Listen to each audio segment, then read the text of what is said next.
కాకపోవచ్చు, కానీ అంతకంటే చాలా ముఖ్యమైనది. అంటే ప్రజాస్వామ్య వ్యవస్థలో ఓటు హక్కు అనేది ముఖ్యమైన దానితో పాటు మనిషికి ఒక ఏమంటారు, ఒక ఆత్మగౌరవాన్ని ఇచ్చేది. పూర్వం ఊళ్ళల్లో ఎప్పుడైనా ఓటు రాకుంటే మేము చచ్చిపోయినామా అని గొడవ చేసేవాళ్ళు. అంటే ఓటు వేయకపోతే చచ్చిపోయినట్లు లెక్క. అంటే మనిషి జీవితంతో ముడిపడి ఉండే సమస్య. ఈరోజు కూడా సుదర్శన్ రెడ్డి గారు అధికారికంగా ఒక ఆఫీసర్గా బాధ్యతలు నిర్వర్తిస్తున్నప్పటికీ కొన్ని సమస్యలు కూడా సుదర్శన్ రెడ్డి గారి దృష్టికి తీసుకెళ్లాల్సిన అవసరం మనందరి మీద ఉంది. ఈరోజు ఓటు హక్కు ఫామ్ ద్వారా వస్తుంది అన్నప్పుడు దాంతో ఓటు హక్కు లేకపోతే ఏమవుతుంది అనే సమస్యలు ఈరోజు భారతదేశంలో కనబడుతున్నాయి. పశ్చిమ బెంగాల్లో రీసెంట్గా ప్రభుత్వం అధికారంలోకి వచ్చింది. ఓటు ఉన్న వాళ్ళకే మేము సంక్షేమ పథకాలు ఇస్తాం, మిగతా వాళ్ళకి ఇవ్వమని చెప్తున్నారు. అది కాన్స్టిట్యూషనల్ రైట్ రాంగ్ పక్కన పెట్టు, ఒక గవర్నమెంట్ డెసిషన్ తీసేసుకున్నది. రేపు భవిష్యత్తులో ఓటు హక్కు ఉంటేనే మేము పాస్పోర్ట్ ఉంచుతాము, లేకుంటే ఇస్తామని పెట్టారనుకోండి, దాన్ని చేసేదేం లేదు. అంటే ఓటు హక్కు ప్రాథమికం కాబోతున్నది. అందుకే రీసెంట్గా కేంద్ర ప్రభుత్వ కార్యదర్శి ఒక విలేకరు అడిగిన ప్రశ్నకు పాస్పోర్టు సిటిజన్స్ రైట్ అంటే లేదు, అది ఓన్లీ ప్రయాణ పత్రం మాత్రమే, ట్రావెల్ డాక్యుమెంట్ అని చెప్పాడు. అంటే ఆధారు మనకు గుర్తింపు కాదు, పాస్పోర్టు గుర్తింపు కాదు, అడ్రస్ ప్రూఫ్ ఏది రెసిడెన్స్ గుర్తింపు కాదు, మరి ఏం కాబోతున్నది? నా ఉద్దేశంలో ఓటే రేపు గుర్తింపు కాబోతుందేమో అనే అనుమానం వస్తున్నది. అంటే అంత కీలకమైన విషయంగా ఈరోజు ఓటు హక్కును చూడాలి. అందుకే ఓటు హక్కును కాపాడుకోవటానికి కానీ, దాన్ని ప్రజలకు హక్కుగా కల్పించడానికి కానీ మీడియాగా మనం, అధికారులుగా, ప్రభుత్వంగా కూడా బాధ్యత తీసుకోవాల్సిన అవసరం ఉంది. నేను దానిలోకి వెళ్ళను, చాలా సమస్యలు ఉన్నాయి, అవన్నీ మీరు ఎట్లాగా అడుగుతారు. అనేక విషయాలు సార్ దృష్టికి కూడా వెళ్ళాయి, అనేక మంది సార్తో మాట్లాడిన వాళ్ళు ఉన్నారు. కాబట్టి ఆ ప్రశ్నలన్నిటినీ, వచ్చిన ప్రశ్నల్ని సారే నిజానికి ప్రతి ప్రశ్నకి సమాధానం చెప్తారని నేను అనుకుంటున్నాను. ఎందుకంటే ఇప్పటికి ఆయనతో 100 మంది మాట్లాడి ఉంటారు, ఫోన్లు చేసి ఉంటారు, పర్సనల్గా కలిసి ఉంటారు. రీసెంట్గా ఒక ఓటుకు సంబంధించిన హక్కుగా పనిచేస్తున్న సంఘాలు కూడా కలిసి దీన్ని కొంచెం పోస్ట్పోన్ చేయాలి, వాయిదా వేయాలి, ఆగస్టు వరకు, సెప్టెంబర్ వరకు అని అడగటం. అదేవిధంగా దీనికి permanent residence certificate state government ఇస్తే బాగుంటుంది ఈ అన్ని డాక్యుమెంట్స్కు బదులు అని ఒక సజెషన్ తీసుకురాబట్టి ఇప్పుడు అన్ని విషయాలు చర్చకు వచ్చినాయి.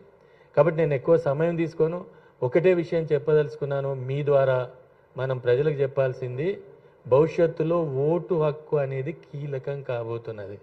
గతంలో లాగా ఓటు హక్కు ఉంటేంది పోతేంది, నేను ఓటేస్తేంది లేకుంటేంది అనేది ఉండదేమో అనే అనుమానమే కాదు, నాకు నిజం అనిపిస్తున్నది. కాబట్టి ఈ ఓటు హక్కును కాపాడుకోవాలి.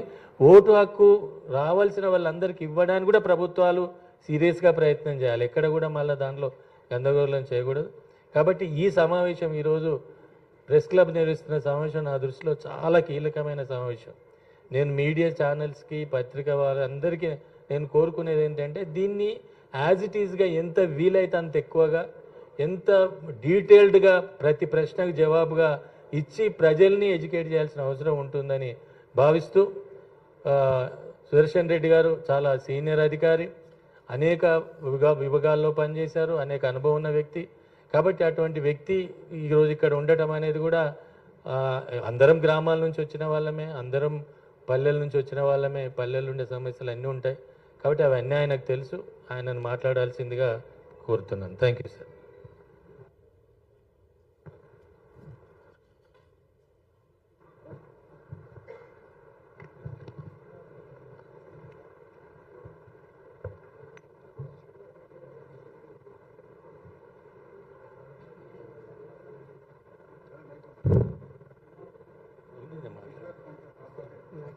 ఇక్కడ కింద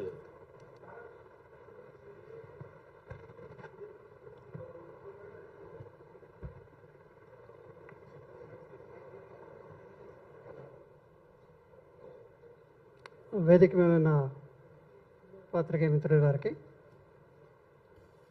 వివిధ సంపాదకులకి అందరికీ ముందుగా నమస్కారాలు తెలియజేస్తూ, సో రైట్ టు ఇన్ఫర్మేషన్ అనేది ప్రతి ఒక్కరికి ఇట్స్ వెరీ ఇంపార్టెంట్. కాబట్టి ఇన్ఫర్మేషన్ అనేది ముఖ్యంగా ఈ ఓటు హక్కు దానిపైన ఎక్కువ ప్రచారం చేసే దాంట్లో మీరు ముందుంటున్నారు. దానికి ముందుగా మీకు అందరికీ కృతజ్ఞత తెలియజేస్తూ లెట్ us స్టార్ట్. ఇప్పుడు ఎస్ఐఆర్ అనేది మన రాష్ట్రంలో కంబైన్డ్ రాష్ట్రంలో ఇంతకుముందు 2002లో చేయడం జరిగింది. Special intensive revision, special summary revision అనేది కూడా ప్రతి సంవత్సరము చేస్తూ ఉంటాం. దానికి దీనికి తేడా ఏంది అని ఆలోచిస్తే స్పెషల్ సమ్మరీ రివిజన్ అనేది electoral roll as it is ఉంటుంది, మార్పులు చేస్తూ వెళ్తూ ఉంటాం. For example last year 3 crores ఉన్నారనుకుంటే చేర్పులు 10,000, తీసివేయడం ఒక 5,000, అంటే 3,05,000. సో ఆ విధంగా చేర్పులు మార్పులతో స్పెషల్ సమ్మరీ రివిజన్ అనేది జరుగుతూ ఉంటుంది. స్పెషల్ ఇంటెన్సివ్ రివిజన్ అనేది పూర్తిగా ఎలక్టరల్ రోల్ ఏదైతే ఉందో దాన్ని ప్రక్షాళన చేయడం లేకపోతే పూర్తిగా తీసేసి కొత్త రోల్ని తయారు చేయడం అనేది దీని యొక్క ఉద్దేశం. మన రాష్ట్రంలో 2002లో జరిగింది. అంతకుముందు ఎవ్రీ 5 years 5 ఏళ్ళు ఆర్ 7 ఏళ్ళు అట్లా జరుగుతూ వచ్చేది. 8 to 9 times మన రాష్ట్రంలో జరిగింది. అదేవిధంగా దేశమంతా తీసుకుంటే కూడా బీహార్ ఫర్ ఎగ్జాంపుల్ 2003 ఇంతకుముందు స్పెషల్ ఇంటెన్సివ్ రివిజన్ జరిగింది. మన రాష్ట్రంలో 2002, కొన్ని రాష్ట్రాల్లో 2005. ఈ విధంగా డిఫరెంట్ పీరియడ్స్లో జరిగాయి స్పెషల్ ఇంటెన్సివ్ రివిజన్. ఇప్పుడు కొత్తగా వచ్చిన ఎలక్షన్ కమిషనర్ జ్ఞానేష్ కుమార్ గారు ఆయన స్పెషల్ ఇంటెన్సివ్ రివిజన్ అనేది చేపట్టాలి అని చెప్పేసి దీన్ని తీసుకోవడం జరిగింది. దీని యొక్క ముఖ్య ఉద్దేశం మన యొక్క ఎలక్టరల్ రోల్లో చాలా మార్పులు చేర్పులు అవన్నీ కూడా చేయకపోవడం, చనిపోయిన వాళ్ళ పేర్లు తీయకుండా అలానే ఉంచడం, తర్వాత వేరియస్ అదర్ కారణాల వల్ల ఇట్ రిక్వైర్స్ క్లెన్సింగ్, అంటే పూర్తి ప్రక్షాళన చేయాలనేది ఉద్దేశంతో ఇప్పుడు స్పెషల్ ఇంటెన్సివ్ రివిజన్ మన రాష్ట్రంలో చేపట్టడం జరిగింది. మన రాష్ట్రంతో పాటు ఇంకా 17 రాష్ట్రాలు ఈ విడతలో చేపడుతున్నాము. ఇంతకుముందే 12 రాష్ట్రాలు ప్లస్ బీహార్ 13 రాష్ట్రాల్లో ఈ స్పెషల్ ఇంటెన్సివ్ రివిజన్ అనే ప్రోగ్రాం పూర్తి చేయడం జరిగింది. ఇప్పుడు మన రాష్ట్రంలో కూడా అందులో భాగంగా మనది పంజాబ్ మా 2 కలిపి, తర్వాత ఆంధ్రప్రదేశ్ ఒక 10 రోజుల ముందు, తర్వాత కొన్ని కర్ణాటక మహారాష్ట్ర 5 రోజుల తర్వాత, ఆ విధంగా ఒక డిఫరెంట్ విడతల్లో చేపడుతున్నారు. సో ఈ స్పెషల్ ఇంటెన్సివ్ రివిజన్లో 2-3 ఫేజ్లు ఉంటాయి. ఫస్ట్ తీసుకుంటే ఎన్యుమరేషన్ ఫేజ్. ఎన్యుమరేషన్ ఫేజ్ అంటే ప్రతి ఒక్కరికి ఎలక్టరల్ రోల్ సంబంధించిన అది ఎన్యుమరేషన్ ఫామ్ ఏదైతే ఉందో ఎన్యుమరేషన్ ఫామ్ ఇలా ఉంటుంది. ఇది ఎన్యుమరేషన్ ఫామ్.